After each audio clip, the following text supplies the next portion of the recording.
you got your first chance in Super Rugby at the Force against the Stormers. Yep. At Nib. Yep. And you won. Yeah. Take me back to that day. Yeah, that was huge. Habana. Yep. Shockberger. Yep. Etzebeth, as you mentioned. Big names. Monster team, yeah. So special. My school teacher was attacked by monkeys one morning, and so it's like I'm like Mowgli from the Jungle Book. Like, welcome back to another episode of that Backyard Property Pod, and I am so pumped today. I've got someone I've known for quite a long time, actually. We've got a dad, business owner, husband, and an all-round absolute legend, Justin Turner, JT. Welcome. Thanks for having me, mate. Stoked to be here. It's been a few years, hasn't it? Yeah, we've known each other for a long time. There was a fair hiatus, though. A long hiatus. And we're going to cover everything from rugby to Fitstop as a business owner with Fitstop, and then just being a dad and running a family. But the place I love to start these conversations with is what a home means to you. And you're right in the trenches at the moment, mate. Talk to me. What is home to you? Yeah. Home at the moment is chaos, but I think if I thought of what home was to me, it's definitely a place you feel kind of safe and place you can be yourself, place you feel loved, supported, and that's definitely what our house is at the moment. But with three babies, it's chaos as well, and we're embracing the chaos. But yeah. Amazing wife that's kind of taking care of the family. My mum and dad are across the fence, as we spoke about, as our very, very helpful neighbours. But yeah, home is definitely a place where my family is, I would say, if I had to sort of summarise it. Where is home for you, childhood? Like, where does childhood take you back to in terms of memories? Is it back in South Africa? Is it here? Like, what's home to you from memories? Yeah, I'd say I'd go back to South Africa is where the roots are. Yeah. Like if I had to go, where did I grow up? Even though I was only in South Africa till I was 13, which is obviously, I've been in Australia 20 more years now, so a lot more of my life. But yeah, home I would say is South Africa and the bush, very much like in the middle of nowhere. I was born in a tiny little town, maybe one set of traffic lights, one little school, and everyone kind of knew everyone. And most of our friends and family were farmers. So we grew up riding dirt bikes, fishing and wandering around. And a lot of our friends and family were owners of game reserves and stuff like that. So we went on safaris and lived on properties that had lions and elephants and stuff. And there were monkeys that were like in the schoolyard and that. So yeah, I'd say it's a pretty wild childhood. But yeah, I very much am proud of where I've come from, the bush in South Africa. I was literally thinking that's wild. Yeah. That's amazing. It's nuts, eh? So, yeah, funny story. One of our primary school teachers parked her car down, under this old little bush area, and the monkeys that were notoriously in that tree. And the story goes, the monkey came down and actually she got attacked by these monkeys, and she's fine, but she got bitten by a monkey. So, my school teacher was attacked by monkeys one morning, and so it's like I'm like Mowgli from the Jungle Book. It was civilized as well. We did get taught in classrooms, but yeah, it was pretty crazy. Do you remember the migration across to here? What's the memory of that? Yeah, I do. We moved from, like I say, a tiny rural town in South Africa to Sydney. At the time, the 7th biggest city in the world. Did you know where Sydney was? Knew it was in Australia, and I knew that was by the beach, which I now know that there's places in Australia that are a long way from the beach. But because we lived in the bush in the farm, we went to the beach and we associated that with a holiday. You're going to the beach, you're on holiday. Now we're moving to Sydney, which is on the beach. We're having a permanent holiday.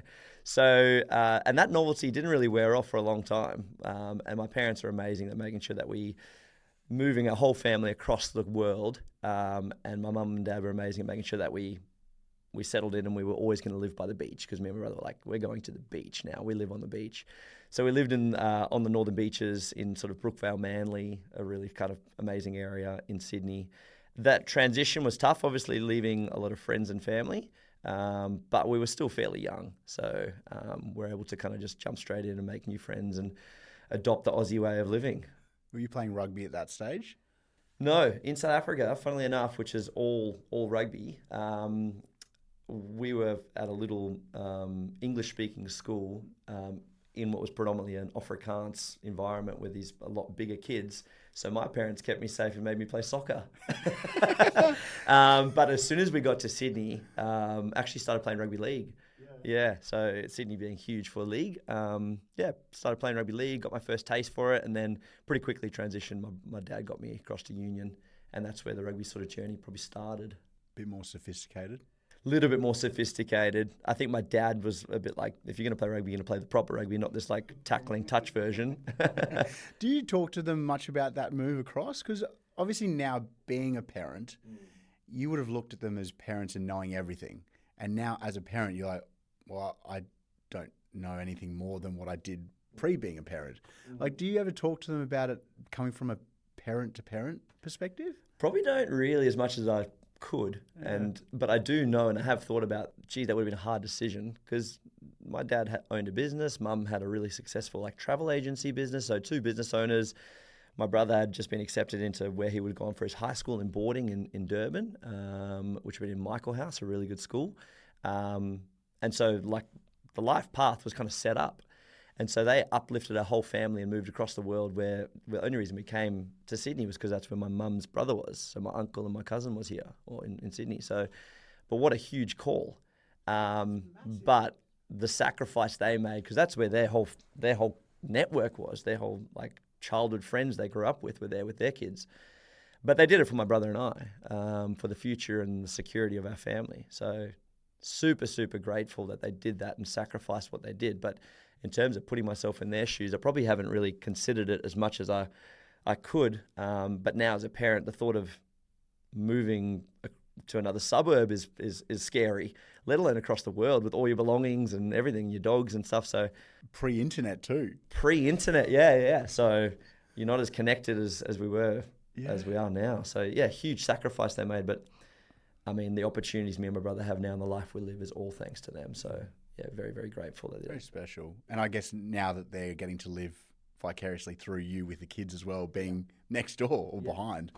Exactly, yeah. We're a very tight family. My parents are incredibly supportive with both my kids and my brother's kids. We're very much, like you said, it's a village raising the three girls and my brother's two boys. And had we been in South Africa, would we have the same dynamic? I'd probably say no. It would probably be a little bit more separated. So tough decision at the time, but yeah, it's kind of created this amazing life we have now. Yeah, and you just fast forward because there's obviously a lot in between which we'll chat about. But let's chat Fitstop. Yeah, this is obviously you've got 3 babies.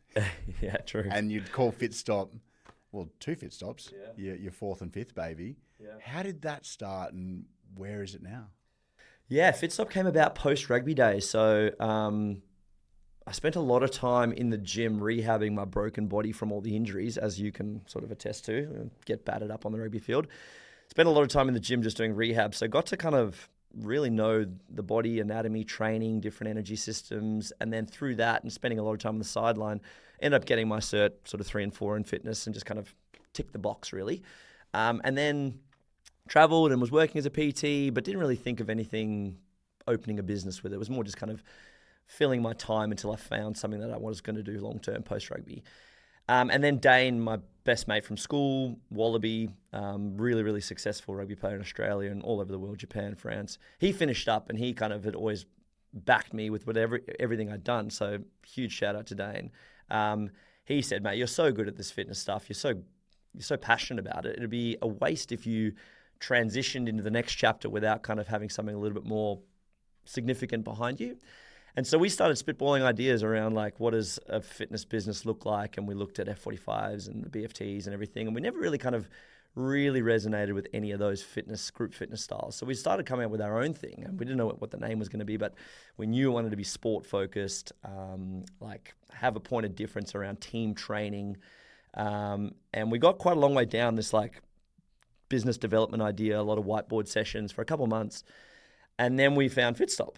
And the first one opened down in Melville. And we're like, oh, let's go check this out. And this might give us a few more ideas. And it basically was like, this is our idea. This is it. Someone's done it. It's like a formula already. And so we pulled the trigger and we said, this is great. Let's sign up to opening a Fitstop. And the first one was Jolimont, which is just epic. Love it. It's definitely, like you said, the first baby.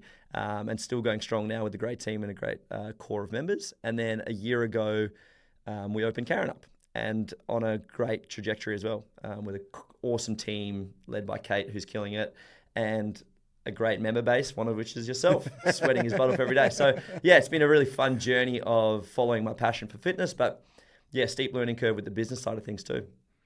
I was just thinking, Jollymont is 4 years now, so Jollymont was before your eldest. Yeah. So you literally started the business, you're like, all right, we're ready to go, no kids, let's get straight into it. Yeah. How it's changed over the last couple of years. Oh, massively. Yeah, I think I just went all in with it at the start. I lived and breathed it, worked every shift, and I think that's kind of what set it up quite well as well. But had we opened it now, geez, I wouldn't be able to invest the same time that I could have. So, yeah, stoked that I did it when I did, and kind of got it up and running, and we've got a fantastic team that support us along the way. But yeah, my involvement and capacity to be there as much as I was is just, yeah, a quarter. But making it work, and yeah, thanks to a great team supporting me. I think it's the team, but it's also the environment you've created. As we were talking about off air, the first day that I came into the Fitstop in Karrinyup, there's a beautiful man that we know quite well called Tama that's there, and he epitomizes the culture that you've created. And so walked in, big smile, nice to see you, nice, what's your name? And I think that it's kind of understated how much you've probably put into that culture and built that up. Was that a conscious decision, or is that just developed over time because of who you are?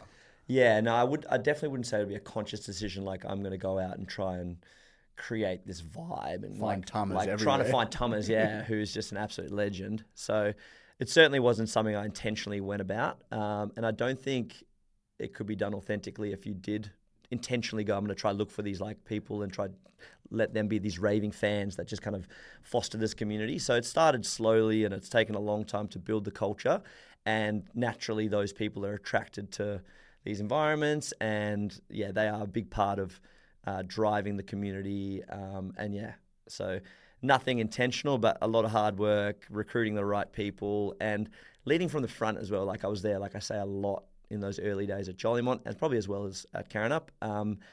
And then, yeah, just from that top down, setting the example to the team, and then that fosters down into the community and the members. And then you have your Tummers, which are just absolute, amazing people. Gold. Absolute gold. And I think it's a funny one that we probably don't talk about it as much, but I know I can walk into a room and feel quite comfortable, but walking into a gym is something different because there's obviously different personalities. You're almost benchmarked against certain people. And I feel that you walk into a gym and it can be quite uncomfortable a lot of the times. And so for anyone that's thinking about starting at a gym or a new gym, it can be quite overwhelming. And so as soon as you walk into somewhere that you feel comfortable, you almost feel like you just want to keep going back. And that's certainly what you've created at Karrinyup. I've never been to Jollymont, but it sounds like I'm a bit too old to be at Jollymont. Nah, you'll be in the mix there. You'll be fine. Like you say, yeah, everyone's welcome. And that's really nice to hear. That's great feedback that's kind of what you felt when you walked in there, because I totally agree that the fitness space is very intimidating, and especially for what we would consider maybe some somewhat fit older men, the demographic or the stage of life we're in now. But yeah, some people might not be their fittest or postpartum or have had injuries and haven't been into their fitness, or maybe they're getting into it for the first time. And so you try to create an environment where someone walks in where there is no judgment. And it's very hard because they probably have their own internal judgment. They see some sort of fit young thing that's wearing a crop or something, and they just immediately compare.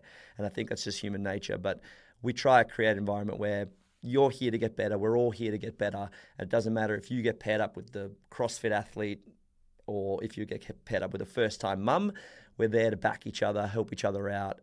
And your work capacities may be different, but the outcome is still the same of like, we're here to get better and we're pushing each other, supporting each other. And I think both Fitstop, Jollymont and Karrinyup have created an amazing environment where everyone is welcome. There is no judgment and people are just drawn to coming back. And yeah, there's an awesome vibe. Mate, testament to you and Dane, obviously, but you're obviously there on the grind, even with the situation at home with the young ones. Yeah. How do you continue to revitalize something that has been going on? Like the gym environment, personal training has been going on for years, and obviously you've seen businesses like F45 come and slowly go as well. How do you keep it vibrant and good energy?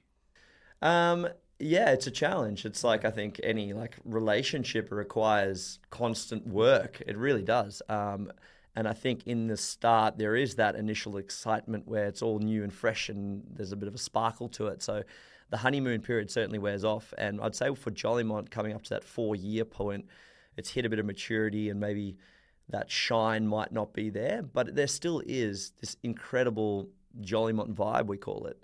And I think Fitstop have coined this phrase, and excuse my French, but it's the give a fuck factor. And it just means you just genuinely care. And so when you come to coach a session or you're coming there to train or whatever, like you just care for the people that are there around you. And so whenever we have a team meeting, I always kind of finish with, it's the member experience comes first. And so that's always been the way we've kind of tried to run the gyms is what's the member experience from the moment they log in on the app and the text they get to confirm that that's the time they're coming to as they walk in the door, they don't know anyone, they've just found the gym, they get greeted by their first name because we know they've booked in. So I think, yeah, just that member experience is always at the forefront. And like you say, it does get challenging to keep it fresh and vibrant. And I think also getting down to more the nitty-gritty of the fitness side of it, we always want our members to be progressing. No matter how fit you are or strong you are, there's always room for improvement. And so the team and I are always constantly going, how the OGs going? Are they still doing that same weight? Or are they still doing that same output? Because they're here to get better and get fitter. So we're always trying to look to kind of just give them a little nudge where they need to. Or if you haven't been for a few weeks, like I have in the recent times, I get a message from Kate just saying, "Hey, we've missed you. Just letting you know." Yeah. Sorry, Kate. I'll be it's there. Passive aggressive. Where have you been? Yeah. But I react to that in a positive way. Yeah. So I love that sort of stuff. It's like, yeah, you know what? You're calling. There's accountability. That's it. That's what the group training is, and you come because you're accountable to booking it on the app. You don't want to sort of be a no-show. You're accountable to the membership fees you've paid. You're accountable to the team or the group of members you're training around. And then Kate's got like your best interest at mind going, "Mike, where have you been, mate? It's been a few weeks. You've lost that streak." Come on, mate. Get it down. Let's go back to rugby because that's obviously where we originally connected. I'll preface this for anyone for context. I would say that you're one of the best rugby players I ever played with or against, because there's not many people that when you watch them play, it looks like time stands still. And I find that quality halfbacks is where, so anyone that doesn't know rugby, it's the person that delivers the ball from rucks and scrums. I find that quality halfbacks have that ability to kind of stop, assess a situation, and then time starts again. And I've probably played with 3 halfbacks that have been able to do that over my journey. I'd never played to the level that you did. But take me back. I'd love to go back to the Force, because I'm guessing that moving over, the Springboks might not have been where you wanted to play, or maybe it was, but you got your first chance in Super Rugby at the Force against the Stormers. Yep. At Nib. Yep. And you won. Yeah. What was like? Take me back to that day. Yeah, that was huge. I must say, like, it's very young in the academy, got an opportunity through a number of injuries. I think it was like Matt Henjack went down, and then maybe it was like, one of the backups, Chris O'Young, went down. And so I got a call up on like the Thursday, and the game was the Saturday by John Mitchell being like, "JT, you're on the bench." And John Mitchell was quite known for just giving young guys a crack. Massive thank you for John for chucking me in there. Probably very underdone and not ready. But yeah, went into the game with the Stormers full of excitement. And I came on, I think it was 20 minutes to go, and we were behind.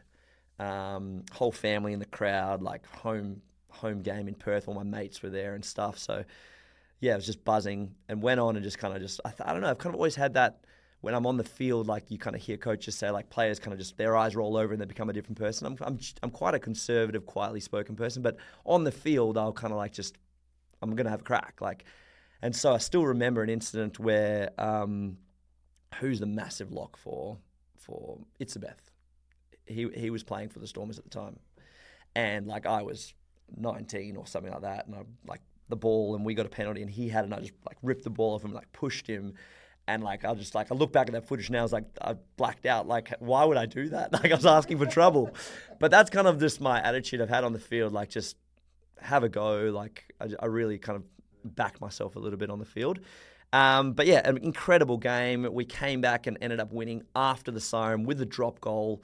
We were like, last phase, I threw like a long ball back to David Hill, who's the fly half at the time. He kicked an amazing drop goal straight through. The whole team swarmed him like it was a soccer celebration. It was just, hysteria. And all went back to my family house afterwards and just had a big party, and best day ever. So one of the highlights definitely the highlight of my rugby career was winning on debut at Nib in front of a home crowd against the Stormers of all teams. That's so special, because I was looking at the Stormers lineup. Habana. Yep. Shockberger. Yep. Etzebeth, as you mentioned.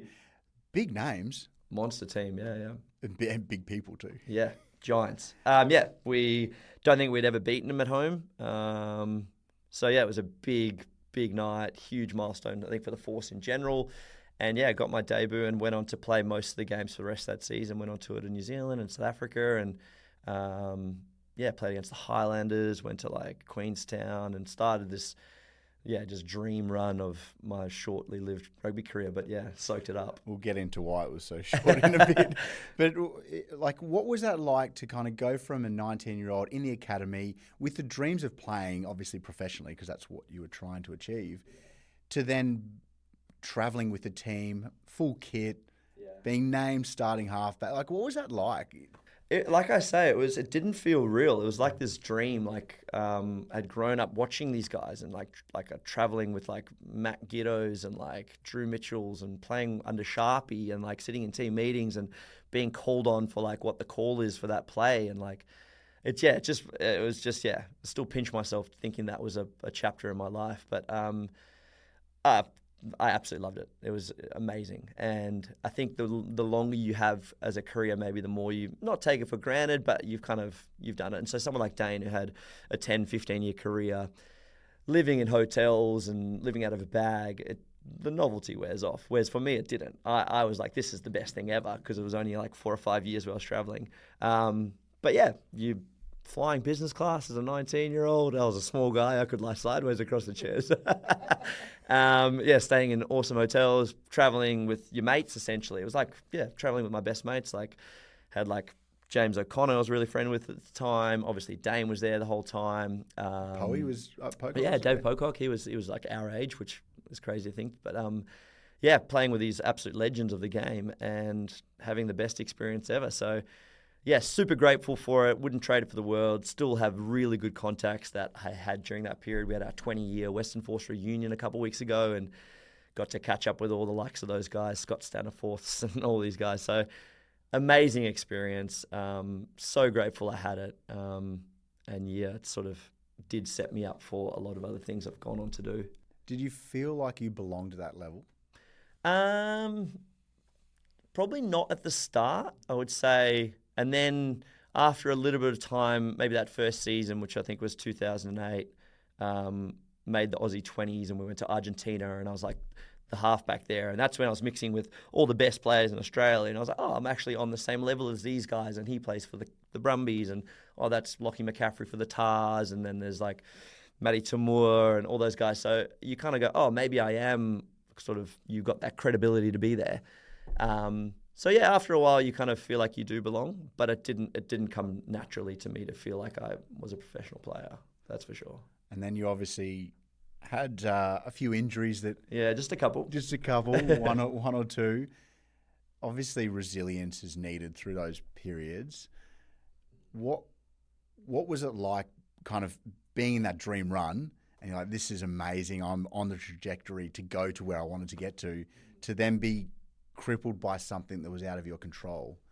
What was that like? Yeah, heartbreaking, if I'm honest. Like you say, it was a dream run. Had a really good season. 2008 went to the World Cup with the 20s in Argentina, and that's where it started. It was against South Africa in the quarters. Did a knee ACL, came back with a scan, and I think there was like a World Cup the following year or something. So there was touts in the media that like, oh, the young halfback. So, but I didn't buy into that at all. I was a long way from the Wallabies, that's for sure. But you kind of couldn't help but think that was maybe an opportunity. So when you get cut down and it's like, yeah, you got a 12-month rehab coming up here, mate. And then you start to think, I'm sure you'll be aware of like a second-year syndrome. You get these guys that have an amazing first season, no expectation, no pressure, just go out there and kill it. And then all of a sudden there is expectation. So the second year is often the telling point. So you start to think about that. And yeah, it was a big come down from the high of that first season. So yeah, really, really tough. But yeah, had a good network around me from the Western Force being super supportive and the medical team and the rehab team to my family, to my mates.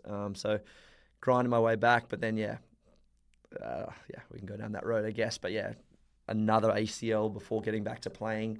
Were they different ACLs? Same knee, yeah. So to cut the long story short, I've had 3 ACLs all in the same knee. The first 2 were back-to-back or before I got to playing again. Had a longer break after the second one, making sure that it was right, and came back and played, got a couple Super Rugby games in, and then went over to the Shoots Shield in Sydney and, yeah, did it again over there after maybe like playing for like a year. And that's when I started to reconsider, like, yeah, what am I doing here? I'm only 23, body's kind of really kind of been battered up the last few years, missing out on surfing and playing golf and spending a lot of time doing rehab. So that's when I probably reassessed rugby and started to think about life beyond it. But very much stayed within the rugby circles after that. It's such a young age from like a maturity perspective, 23, and you're coming to the end of a career, and you're like, well, I'm only just about to start. Everyone else is just starting their careers, and it must be quite overwhelming to go, well, what am I going to do? Like, do I keep pursuing this, knowing that my body's not obviously like built for it, whatever it might be? What did you then want to do? Like, because there must have been a bit of wilderness. Yeah, I think like deep down I would have, I think I definitely wanted to continue going. Like I lived and breathed rugby. I think everything I've done, I've not one for balance. I'd go all in. So I was all in on rugby. But then, yeah, after a lot of the injuries and like probably just more, not necessarily the physical toll, more the mental toll of kind of like you're in the team, you're out of the team, you're on the bench, you're in rehab, you're not, you do have a contract, you don't. It just, it's weighed in on you. So, yeah, just kind of thought, what does the next chapter look like? And I very much identified as a rugby player. So I stayed within the Western Force environment. I worked in community rugby with a good mate of mine, Tob Hoskins, who I think you've got his brother Ollie on tomorrow, which will be exciting for the crew. So, yeah, I was very much in the Western Force family, but just in community rugby, going out to schools and coaching kids, and absolutely loved it. And then, funnily enough, because I was still in that environment, again, much like my first opportunity, got another crack. I think it was like 2015. I was at Roto with my family. Got a call from the manager of the Western Force saying, we've got all the halfbacks have gone down. We need you on the plane if you can be there in New Zealand like tomorrow. And that was like a real decision. I was like, do I want to continue? And ultimately I said, yep, I'm doing this. So I can't resist. Flew over to New Zealand and was in the squad for the rest of the season. I couldn't even tell you what year that was. Must have been like, 2013 or 14. So travelled all over the sort of South Africa, New Zealand sort of season, but didn't really play much. Like was on the bench and just rode the pine a lot, which kind of, again, was a bit, I'm here, but I'm not here type stuff. So at the end of that season, reassessed and thought, I'll play for Soaks, which is my local club, our local club, the boys, Boneyards. But yeah, kind of wasn't going to chase rugby anymore. And that's kind of where, and it was just off the back of all the injuries, and I'm ready for something else now. Was there a key moment that you remember where you're like, that's it? So came back from that season. I was playing for Soaks down, actually playing against Cottesloe, and probably against Tobbs. This is actually, I think I was like making a tackle down the sideline and just like scragged a guy and got caught awkwardly and dislocated my AC really badly. Completely different to the ACL. And I thought, what's doing here? Like, not enough. And this was quite a bad surgery. And I was like, yep, that's the point. So lots of knee injuries, lots of mental stress with the selection and rehab stuff.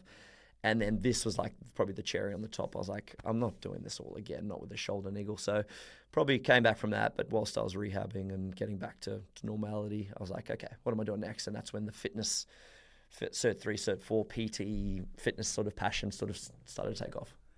Is there a part of you that feels like you missed out, like it's a bit unfair, or like you're the kind of person that is all in? So it's almost like that chapter's closed. All right, this chapter, how can I succeed in the next chapter of life? Is that how you view it, or is it still like, oh, geez, I wouldn't mind it of having a bit more of a go? To be totally honest, probably no. I don't think. I still think, like you said, did you feel like you belonged? Probably looking back, there is still like, I was quite lucky. I still think I was quite lucky to have that experience. So I'm so stoked, so grateful that I had that professional rugby stint. And I'm just grateful that I had it. I don't feel like there was like, oh, if I hadn't had that niggle or that knock, or if I had had that opportunity, I would have got on to great things. I'm just super stoked that I had the career I had, and met the people and had the experiences I had, which, like I say, have given me a lot more opportunities. I've got amazing connections post-rugby now. So I don't have any sort of hard feelings or any what could have been post-rugby. I'm just stoked that I had the opportunities that I did have. It's a good place to be. Yeah, no, I'm pretty content with it all, yeah. I think the thing that I get quite amazed by is all the stuff that builds you up to this point in time. So you've met all these wonderful people. You've gone through all the strength and conditioning. You've learned all of this information. You've had your injuries. You've worked out resilience and how to keep moving forward. And now you're in this position of guiding people through that themselves. Yeah. It's quite amazing that that's the journey that you've been on. Do you reflect on that? Hugely. Like the way I coach now at Fitstop and the way I deal with members, I would have nearly as much experience or knowledge had it not been for the rugby days, the injuries, the coaches I dealt with, the physios I've been with. Like I tap into all those even like the nutritionists and stuff we've chatted to. So like I say, all of the opportunities and exposure I had to some of the best at the most elite level allow me now to kind of support our members, our community, support our trainers. Still now I use warm-up games and fun activities that we used to do on the rugby days with some of our members, and the way we kind of run our team meetings. I still do a fix, sustain, improve, which is the way we did team meetings, I think under, might have been John Mitchell or Richard Graham, one of the coaches. So tapping into all those experiences has set me up, and I definitely reflect on it, and I'm so grateful I have had that past life, and now run my businesses and my team like that. It's so cool. It's so cool to then be a part of that and watch you in your your element. Yeah. And be like, oh, JT's nailing this. It's really cool. What's next for you? Like, is there a third Fitstop? Is there another branch or nutrition? Have you got an idea on what's next, or is it just in the trenches? Consolidate. Dane and I had the idea when we opened the Fitstops was like, let's have a couple communities and have as big an impact as we can. And so we've got the 2 locations, Jollymont and Karrinyup now, with the opportunity of maybe doing another one. But the chapter of life we're in, the season we're in now, is probably just to batten down the hatches. 3 little babies. He's got 2 little kids. So probably not looking at pulling the trigger on a 3rd location immediately. But that's not to say it's off the table. It's something we can reconsider maybe in a year or 2. I think long term, my next sort of transition will probably be teaching. Whether it's in a school or a different environment. I've got my teaching masters in physical education and health. I love working with kids, and now being a dad, it's kind of like lit that spark even more to deal with the next generation and sort of supporting the kids and in education and in fitness and health and well-being. So I think being a teacher, I'll definitely land on that at some point. But for now, it's probably just family life and trying to get the gyms really sustainable and set up so that next chapter can kind of go alongside both, and it doesn't have to be one or the other. Yeah, it's the balance of life is a challenge at the moment. We were talking about it before. No one has that secret recipe that's like, if you do this, it's all balancing out. Yeah. No, I mean, even like we spoke this just before we came on air, like this morning was just even a prime example of like being on a Zoom call, trying to set up like meta ads, and then a baby cries and it's like, hang on, that wasn't in the calendar. She wasn't supposed to wake up now, so you go get her. And it's, the whole balance thing. I don't know if there is I think it might be even just a myth, you just got to roll with the punches and kind of have enough support and framework that you can deal with things as they pop up and hopefully not get too distracted. But at the end of the day, priorities definitely lie with the family. And if a baby's crying, you just need to jump on that and hopefully get back to that work thing when it comes up, when the chance happens again. So we're juggling, we're spinning plates. But yeah, like I say, the wife is doing a lot of the legwork at home, which I'm grateful for. You still have a smile on your face at 5 a.m, so that's saying something. Given you've got the kids, what values would you love to instill in them from what you've kind of grown up with? Yeah, I probably think back to what values my parents instilled in me, which is like, hard work and honesty, being loyal and trustworthy, and all those kind of virtues, which I think are quite sort of high level, kind of maybe don't land quite as well. But I think just being a good person, I would say. Treating people for who they are and, not judging anyone by any preconceived ideas. And just having fun, just enjoy life and do what makes you happy. I think if we have that as the number one, as well as supporting them with whatever they do, whatever their passions are. I guess I'm still kind of trying to work out the core values, and I'm sure that'll evolve the more into parenting I get, to be honest with you. Yeah. It just feels like you're spinning plates, as you said. So you're like, what values? I don't know. I just want to survive. Veggies and that type of thing. Yeah. Survival. Yeah. It's a funny phase. It's, as you said, a season, and that's the way my wife and I look at it. It's like seasons. Like, all right, this is batten down the hatch season. I don't know what the next one is. Maybe that's also batten down the hatch as well. Yeah, I've heard that the challenges don't get less; they're just different challenges. Yeah. So, but equally as rewarding. Like, as much as we've spoken a lot about how tough it is, like, it's so ironic that we had a weekend down south just to kind of have a bit of a break. And as soon as we got down south, we had like 2 nights down there whilst my mum and dad took care of the little ones. The whole time down south, we were FaceTiming, worrying about the kids, like checking in, watching the baby monitor. And this was like our break. So as soon as you don't have them, all you do is you want them again.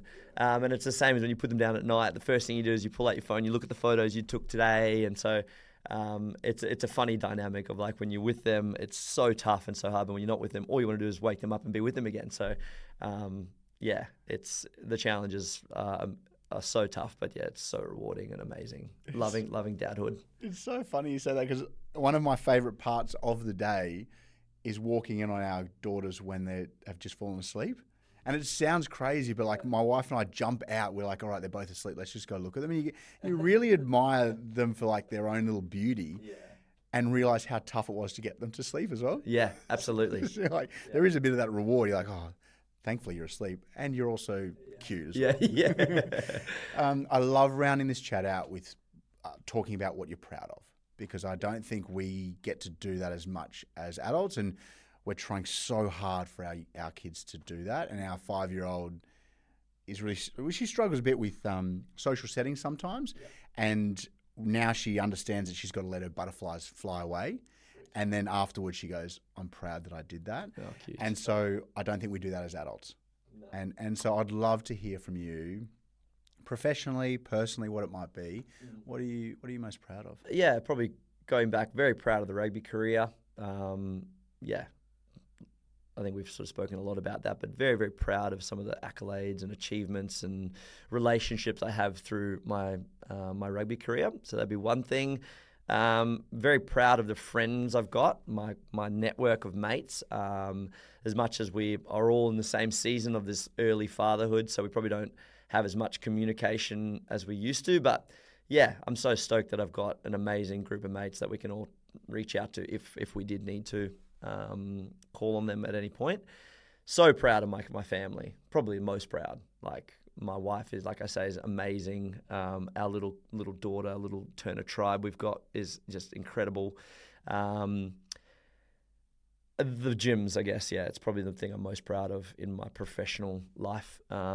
Creating 2 thriving communities at Jolimont and Karrinyup, off the back of a lot of hard work, a lot of hours, a lot of early mornings and late nights. But then probably more specifically within the businesses, I'm so proud of the team we've created. The team at Jolimont, like I say, it's kind of changing at the moment, but the team we've had for the last 3.5 years are just incredible. Just so good. We could not have done or grown the way we have without the team of trainers we've had. And the dynamic between them all is just amazing. So I'm so proud of the team we've created, both Jolimont and now at Karrinyup as well, kind of going down that same road. And yeah, I'd probably say those are probably the big ones. You talk about impact and wanting to teach and have impact on people. The communities that you've created within both gyms, and I can only speak from one of them, you're impacting in such a positive light to so many people, and that's really special. So you as the individual, yeah, you've got your team, but you've also got how many members that you're having a positive impact on their life. Yeah. I reckon that's pretty cool. So yeah, thanks. Hats man. off to you on that. Thanks so much for coming in. Absolute pleasure. Yeah, no, thanks. It's nice to have a chat. Like I say, a long time between drinks, but yeah, stoked to be on the pod. Oh, mate, it's awesome. Thanks, mate. Thank you so much for listening and being a part of our community at That Backyard Property Podcast. We would love it if you could like, comment, or even share with a family member or a friend that might get something useful from today's episode. We can't wait to see you again next Tuesday.